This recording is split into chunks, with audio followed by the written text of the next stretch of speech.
Hello மக்களே! ட்ரிப்ல டே 2 Saturday morning. So இன்னைக்கு காலையிலேயே எழுந்து தலைக்கெல்லாம் குளிச்சுட்டு கோயிலுக்கு கிளம்பியாச்சு. பர்மிங்ஹாமில் இருக்கிற பாலாஜி டெம்பிள் வந்து யூகேலேயே largest functioning Hindu temple. So வந்து ரொம்ப பெரிய டெம்பிள்னு நிறைய பேர் சொல்லி நான் கேள்விப்பட்டிருக்கேன். ஃபோட்டோஸ் வீடியோஸ்லாம் பார்த்துருக்கேன். பட் இப்போ தான் ஃபஸ்ட் டைம் போகிறேன் அந்த கோயிலுக்கு.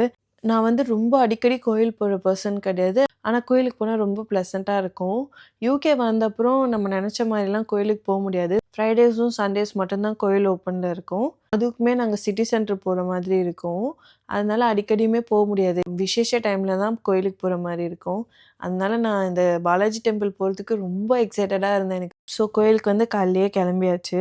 கோயில் வந்து 9 ஓப்பன் பண்ணுவாங்க. நாங்கள் ஒரு 10 போனோம். கரெக்டாக நாங்கள் போகிறோம், லைட்டாக மறுபடியுமே குளிர் ஸ்டார்ட் ஆகிடுச்சு. நாங்கள் வெதர் நல்லா இருக்கும்னு நினச்சி போனோம். பட் கொஞ்சம் பயங்கர குளிரே ஸ்டார்ட் ஆகிடுச்சு. ரிட்டர்ன் வரும்போதெல்லாம் மழையே வர ஆரம்பிச்சிருச்சு. நாங்கள் போனப்போ அவ்வளோமா கூட்டமும் இல்லை. அப்போ தான் கொஞ்சம் கொஞ்சமாக வந்துட்டே இருந்தாங்க ஜனங்க.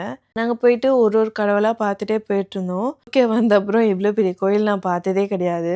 நாங்கள் இருக்க இடத்துல வந்து சின்ன சின்ன கோயில் தான். ரொம்ப சின்னதும் இல்லை, கொஞ்சம் சின்னதுலேருந்து பெரிய கோயிலுமே இருக்குது. பட் பாலாஜி டெம்பிள் வந்து ரொம்ப பெரிய டெம்பிள்.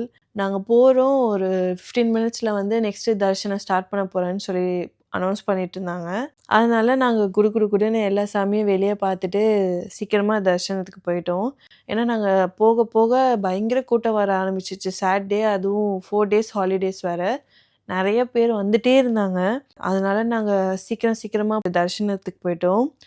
கிரவுண்ட் ஃப்ளோரில் வந்து நம்ம ஜாக்கெட் ஷூலாம் வச்சுட்டு வந்து நம்ம மேலே தரிசனத்துக்கு போனோம் பெருமாள் பார்க்க. தரிசனம் சூப்பராக இருந்தது. திருப்பதி மாதிரியே இருந்தது. என்ன நம்ம திருப்பதியில் 2 நிமிஷம் கூட சாமி பார்க்க முடியாது.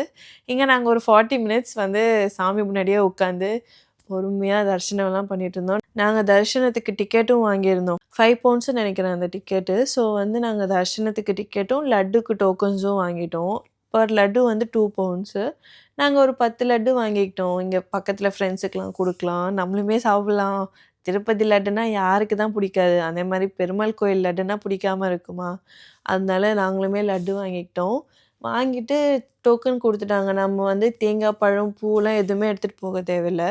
அவங்க டோக்கன் கொடுப்பாங்க. நம்ம தரிசன டிக்கெட் வாங்கினா நம்ம லைனில் போயிட்டு வெயிட் பண்ணணும். வெயிட் பண்ணிட்டு இருந்தால் ஐயர் ஒருத்தர் வந்து பேர், ராசி, நட்சத்திரம்லாம் கேட்டுட்டு டிக்கெட் வாங்கி வச்சுக்குவாங்க. உள்ளே அனுப்பி லைனாக உட்கார வச்சுட்டாங்க. ஸோ நாங்களுமே வந்து கொஞ்ச நேரத்தில் போயிட்டு அப்படியே எல்லாம் லைனாக உட்காந்ததுமே பூஜை ஸ்டார்ட் பண்ணிட்டாங்க. பூஜை பார்க்கும்போது ரொம்ப நல்லா இருந்தது. நாங்கள் போயிட்டு கரெக்டாக 11:30 பூஜைக்கு உட்காந்தோம். அதுக்கப்புறம் கோயிலெலாம் சுற்றிட்டு வெளியே வர 12:10 ஆயிடுச்சு. வெளியே வந்ததுமே மறுபடியும் போயிட்டு ஜாக்கெட்டு, ஷூலாம் போட்டுட்டு போயிட்டே இருக்கலாம். எங்கே போனாலுமே நம்மளுக்கு ஃபெமிலியரான பீப்புள் இருக்க மாட்டாங்க யூகேல. இந்தியன்ஸ் எல்லா இடத்துலையுமே இருப்பாங்க. தமிழ் பேசுகிறவங்க, மற்ற லாங்குவேஜ் பேசுகிறவங்கலாம் எங்கேயுமே இருப்பாங்க. பட் கோயிலுக்குள்ளே போனதும் நம்ம ஊரில் இருந்த மாதிரியே ஒரு ஃபீலிங் அப்ராடில் இருக்கிற மாதிரியே இல்லை. கச்சின்னு நம்ம ஜனங்களை பார்த்ததும் ஒரே ஜாலி ஆயிடுச்சு எனக்கு. யாருக்குமே தெரியாது. இருந்தாலுமே பொதுவாக அங்கே பார்த்துக்கிட்ட எல்லாருக்குமே அந்த ஃபீலிங் இருக்கும்னு நினைக்கிறேன். இங்கே என்ன அட்வான்டேஜ்னா, எந்த கோயில் போனாலுமே அன்னதானம் போடுவாங்க.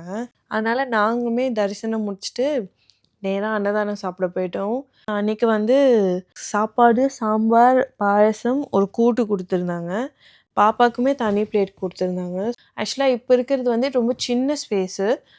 ஒரு பெரிய அன்னதான கூடம் வந்து கட்டிட்டு இருக்காங்க இப்போ தான். அப்புறம் என்ன சாப்பிட்டுட்டு வெளியே வந்ததுமே லெஃப்ட்டில் வந்து ஒரு இந்தியன் ஸ்டோரும் ஒரு தோசை ஸ்டாலும் இருந்தது. இவ்வளோ தூரம் வந்துட்டு சும்மா இந்தியன் ஸ்டோருக்குள்ளே போகலண்ணே அப்படின்னு சொல்லிட்டு சும்மாவே வேடிக்கை பார்க்க போயிட்டு வந்தோம் நாங்கள்.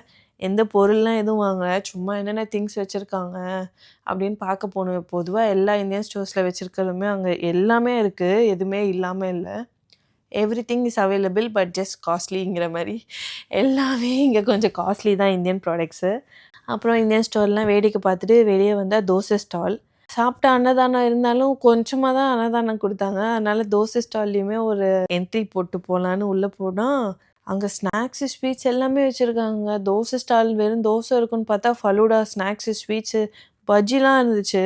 ஃபில்டர் காஃபி குடிக்க தான் நான் மெயினாக வந்தேன். ஃபில்டர் காஃபி இல்லைன்னு சொல்லிட்டாங்க. அதனால் அன்றைக்கி டீ ஒன்று குடிச்சிட்டு ஒரு பொடி தோசை சாப்பிட்டு ஒரு சின்ன பாக்ஸில் ரசகுல்லா வாங்கிட்டு கிளம்பிட்டோம். டேஸ்ட் எல்லாமே நல்லா தான் இருந்துச்சு. ஆனால் செம்ம கூட்டம் தோசை ஸ்டாலில். கோயிலுக்கு வர முக்கால்வாசி பேர் தோசை ஸ்டால்ல தோசை சாப்பிட்டு தான் போறாங்க. ஆக்சுவலா பெர்ஃபெக்ட்டான ஸ்பாட் அது. சும்மா ஒரு காஃபி குடிச்சிட்டு போலான்னு கூட நெறைய பேர் வந்துட்டு இருந்தாங்க.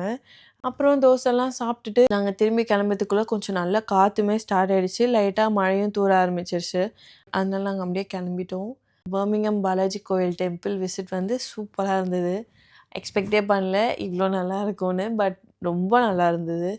எதுக்காக பர்மிங்ஹாம் வந்தோமோ, அத சக்ஸஸ்ஃபுல்லா முடிச்சாச்சு. என்னதான் நம்ம போய் கடவுள பார்க்கணும்னு நெனச்சாலும், கடவுளா எப்போ நம்ம வந்து அவர பார்க்கணும்னு நெனைக்கிறோமோ, அப்பதான் வர முடியும்னு எனக்கு புரிஞ்சுக்கிட்டேன். நாங்க எத்தனை வாட்டி இந்த கோயிலுக்கு வரணும்னு நெனச்சுட்டே இருந்தோம். வரவே முடியல. இப்ப தான் ஃபைனலா வர முடிஞ்சுது. யாரெல்லாம் பர்மிங்ஹாம் கோயில் விசிட் பண்ணியிருக்கீங்கன்னு சொல்லுங்க. அதே மாரி யாரெல்லாம் எங்கள மாரி போகணும்னு நெனச்சு போ முடியாம இருக்கீங்களோ, அவங்களும் மறக்காம கமெண்ட்ல சொல்லுங்க. பட் யாரெல்லாம் இன்னும் போகலையோ, தயவு செஞ்சு போயிட்டு வாங்க. கண்டிப்பா மிஸ்ஸே பண்ணாதீங்க. ரொம்ப ரொம்ப ப்ளசன்ட்டான ஒரு கோயில். தேங்க் யூ மக்களே! நீங்க மறக்காம சப்ஸ்கிரைப் பண்ணிடுங்க. அந்த பெல் பட்டன் அமுக்கிடுங்க. ஷேர் பண்ணிடுங்க. லைக் பண்ணிடுங்க. டாட்டா!